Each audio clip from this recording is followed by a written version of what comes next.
But you guys are right, 2 weeks in, the Bronco already sounds like this.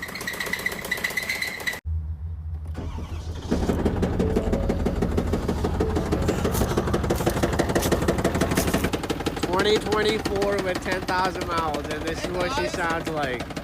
Is this how my Power Stroke's supposed to sound like? Computer quit reading in my car. Well, my car just died. I took my dog to the vet, so thank God I don't have my kids with me. Got back in the car, about to leave, and my car will not turn on. So today we're going to be taking a look at modern cars and why they are complete junk. They seem to be getting worse and worse every single year. We got a bunch of clips to go through, different makes and models. So let's just jump right in. But you guys are right, 2 weeks in, the Bronco already sounds like this. Yes, all the experts on TikTok were absolutely right. I'm gonna go back to the dealership and beg them to give me my Lexus back. I'll keep y'all updated. Why on earth would you trade in a Lexus for a Ford Bronco? And not just a Ford Bronco, that was the Bronco Sport. Some people just don't know what they have until it's gone.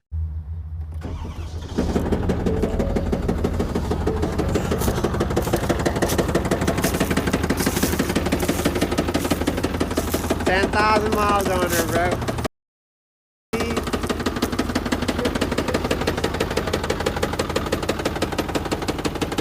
2024 with 10,000 miles, and this is what she sounds like. Is this how my Power Stroke's supposed to sound like? Yep. No, that's not what it's supposed to sound like. Hopefully that's not a work truck. That's a gorgeous brand new truck that is built for work. I'm glad he's got a smile on his face because I would not be smiling at this because I'm sure that thing cost him a pretty penny. Okay, 2025 Jeep Wagoneer. We're currently in drive, coming to a stop sign. We're gonna come to a complete stop. And then, yep, there it went. Completely shuts off. I was in drive, didn't even put the car in park, completely shuts off, and I have to redo it. And then it throws, usually it'll say like power steering. Yep, there it is, right there. If anybody knows what this is, let me know. It's a Stellantis. That's what's wrong with it. The Jeep Wagoneer is like this big SUV made by Jeep. It's supposed to be luxurious. It's super unreliable, but the competition, as we'll see later in the video, not much better. So I bought a brand new Model Y Tesla on Sunday, and it is now Wednesday, and my car's dead, and I'm sitting on the side of the road waiting for a tow truck. Anyone else have this experience with a brand new Tesla? I was so excited about this. I loved this car. And now 4 days later, not even a full 4 days, I'm sitting on the side of the road waiting for a tow truck to take me to the service center. I had to cancel my entire day of patients in clinic. And yeah, I've also been called by at least 4 people on their bikes because I'm in the bike lane, and so apparently I'm intentionally blocking their bike lane, which, you know, I totally am doing. I would definitely sitting here on the side of the road just because I feel like blocking the bike lane. That's good old Richmond, Virginia for you. So anyways, anyone have this experience with a brand new Tesla? Let me know. I'm not really sure what to do from here. I feel like I should be given a brand new car, considering your car loses value just when you pull off the lot, and then it's going to lose even more value having to be serviced on day 4. So I feel like Tesla should be giving me a completely replacement car. What are your thoughts? Let me know. I don't know what Tesla is going to do. I've heard mixed things about their customer service. Do you guys think she should get a brand new car? Probably. It's only been 4 days. And I know people that have Teslas and absolutely swear by them and love them and will continue to buy Teslas. But I wanted to include that video in here because a lot of these other companies are trying to keep up with Tesla's tech. And it's like the Teslaification of new vehicles. And you have to realize Tesla is not really a car company. They're a tech company that makes cars. These other companies are car companies trying to create tech, and it is a complete mess. It seems like every car now has a gigantic screen. They're all trying to look like a Model 3 or a Model Y, and people are having huge problems with them. Bring back buttons. But Not all problems are electrical problems. They're still mechanical problems. General Motors, I could really use some help. And at this point in the process, we are not getting it. I bought a Yukon Denali Ultimate XL. I'm a teacher and I'm a real estate agent. I live in a rural area of Texas. My car tested okay during the recall, and a few weeks later has completely died on me. Originally, we were told it would take 4 to 6 weeks to get parts. That's frustrating enough, but acceptable. And we are now being told this could take 6 to 8 months. Yeah, that's just completely unacceptable. Can you imagine 6 to 8 months? This is supposed to be a luxury car. What is luxurious about waiting 6 to 8 months just to drive your vehicle? I don't even know how that's even legally possible, but I guess it is. So for 6 to 8 months, my Yukon Denali Ultimate that is normally garage kept, very well maintained, and is used every single day, it will just sit. It will sit in a parking lot.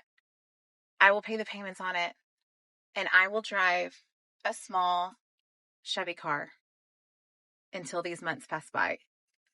I would assume at this point 6 to 8 months may not happen either. That timeline changed within a week and a half of this process. There needs to be a fix. There needs to be help. There is no help. We are told that we should be lucky, feel lucky that we have a car to drive. And when I say car, I mean it's a very small car, which works for a lot of people. It's a safety concern for me. And again, I spend a lot of time on the road and I use my car. I use every bit of space in that car on a very regular basis. I love that car. I'm so proud of that car. And I've never been more disappointed in GMC. We need help. $100,000 Yukon, and she has to make the payments on it for 6 to 8 months and not even get to drive it. I don't know what her payments are. They're probably astronomical. What I don't understand is why doesn't she have a loaner car? It sounds like she needs the space. She says she uses every inch of it. I don't know if she has kids. I don't know what her situation is, but it's just unacceptable for them to hold a car that long. And yeah, she's right. It's probably going to take longer than that. And not only that, it's probably going to break down again. Broke down.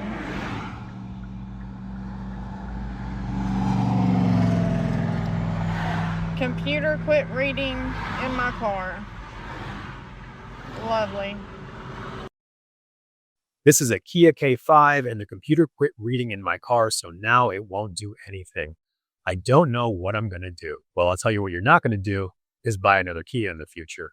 No, but in all seriousness, this is what I was talking about earlier, is that these cars are pretty much just computers on wheels. Like when you bought a Kia, you're not just buying the mechanical car, which in itself is bad enough. You're buying a computer from Kia. Think of it that way.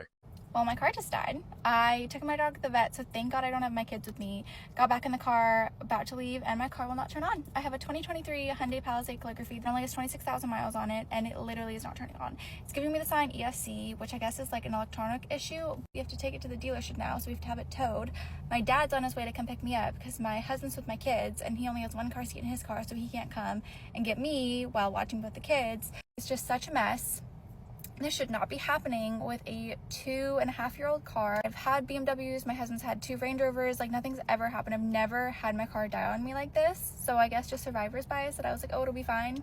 It's not fine.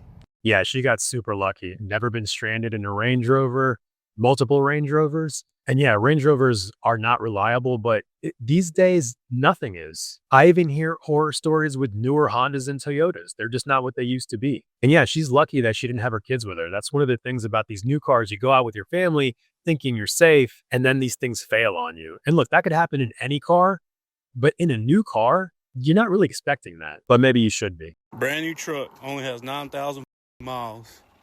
What a shame. She gone.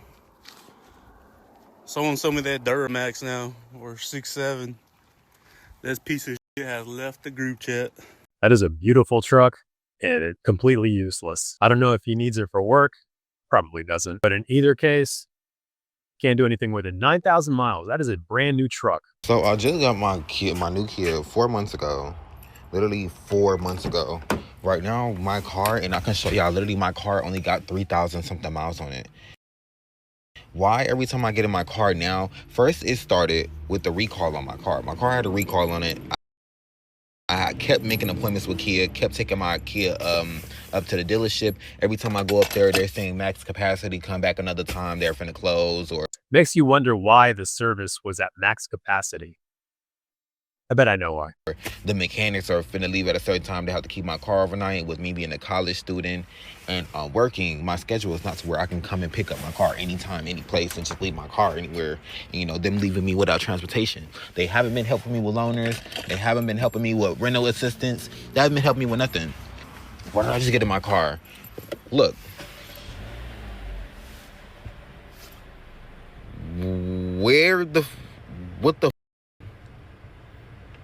Where is, like, Key, are you serious right now, G? I received my car with bubbles in my tire. My car was picking up slow.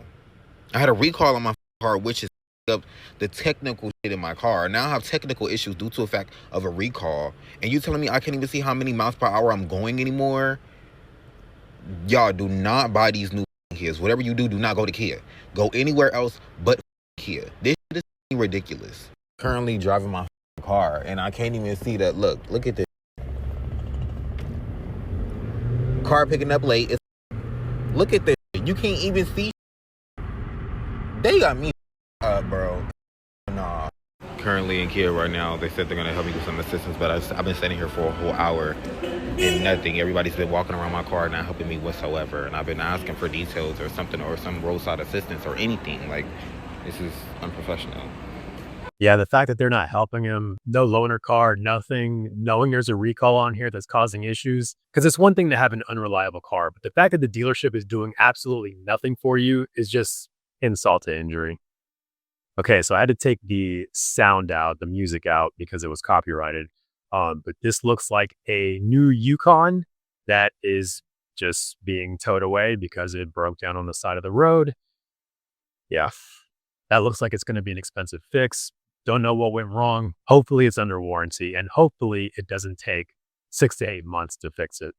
Okay, tell me if I'm crazy. Bought a brand new 2026 Chevy Traverse Z71 end of January. Owned it for 3 weeks, had to have it towed back to the dealership because the check engine light came on, lost power steering, all these bells and whistles on the dash. It's now sat at the dealership since February 16th. They've attempted multiple repairs. Dealership has been great, by the way. And they've given me a loaner, so I haven't been out of a car. But now Chevy, who is going to be buying back my car, thank God, is giving me a lowball offer. And the offer that they gave me for the swap for my new car barely covers the new car. And I get a call today from my dealership saying that based on what they're giving them, my payment's going up. Why is my payment going up for the same exact car that I got to drive for 3 weeks? Am I crazy? Somebody help me out here. No, you're not crazy. What's going on here is, yeah, the dealership is treating you great, but Chevy's just going to Chevy. They're trying to mitigate how much money they're losing on this deal, and they're passing the buck to the customer. Y'all know that I've had all these problems with GMCs, right? And now I got a problem with my Ford. Got rid of my GMCs. I'm a diehard Ford guy. Listen to this.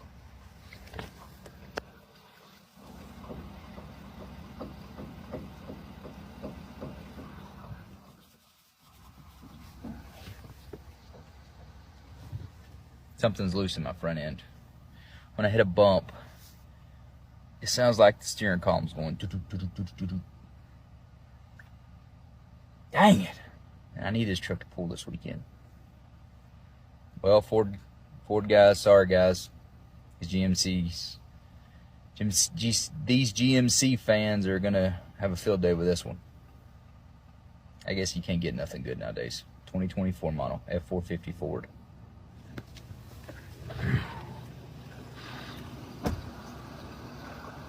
Brand new. 1,500 miles. Yeah, I feel bad for that guy because he looks like he actually uses his truck for truck stuff. And those guys I do feel bad for because they got to work. They need something reliable. But what's funny is that Ford and GM guys will be fighting in the comments, and it's like, guys, what are we doing here? Another 2026 Explorer down. 682 miles on this one.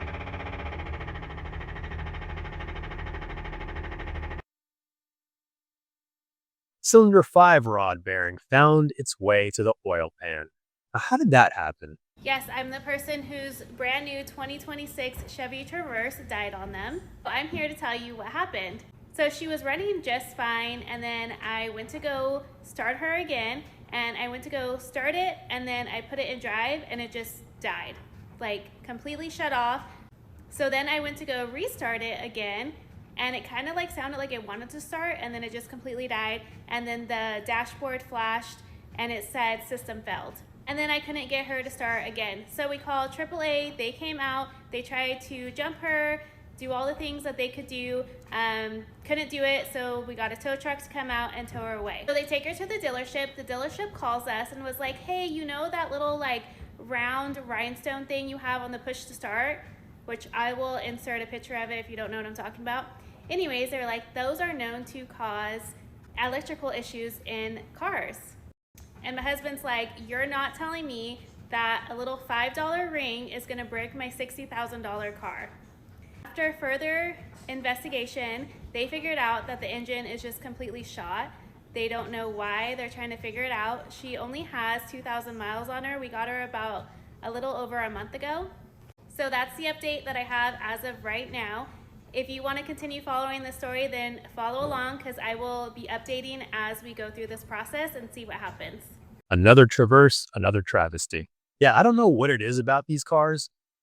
I hear nothing but bad things about them. I didn't know that about that little plastic rhinestone decoration that people put around their push to start button. But as you can see, that was not the issue. The engine was completely shot. And did she say $60,000? $60,000 for a Chevy Traverse.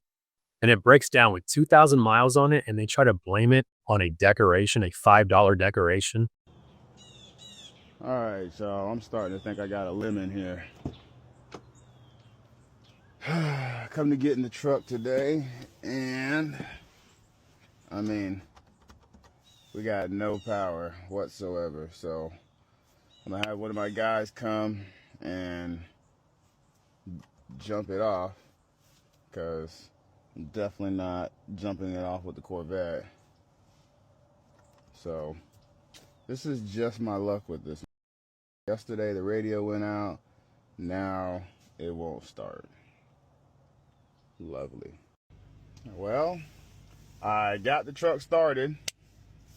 Now I don't have any steering, and I'm limited to like 43 miles an hour. I swear, man. The radio's working. It wasn't working yesterday, but it's working today. Oh man, this truck literally has now 1,800 miles on it, and it has left me stranded 2 times. So I don't know. All right, so the truck now decides that it wants to run. So I'm gonna try and get this to Fort Walton and hopefully not break down on the side of the road in the process. So wish me luck, y'all. Wish me luck. Hey, that is a brave man. You were getting into a Chevy that has broken down multiple times, and you were trying to drive it to another town. I hope you made it to where he needed to make it. Not something I would have done, because the chances of you getting stranded are pretty high at that point. And again, this is not just a Chevy issue. This is Ford. This is Stellantis. This is everybody. This is all the car manufacturers. They get more and more complicated every year, all in the name of technology that's supposed to make things more convenient. At what point does too much convenience become inconvenient? I think we're at that point. I don't know. Let me know what you think. Thanks for watching. I'll see you next time.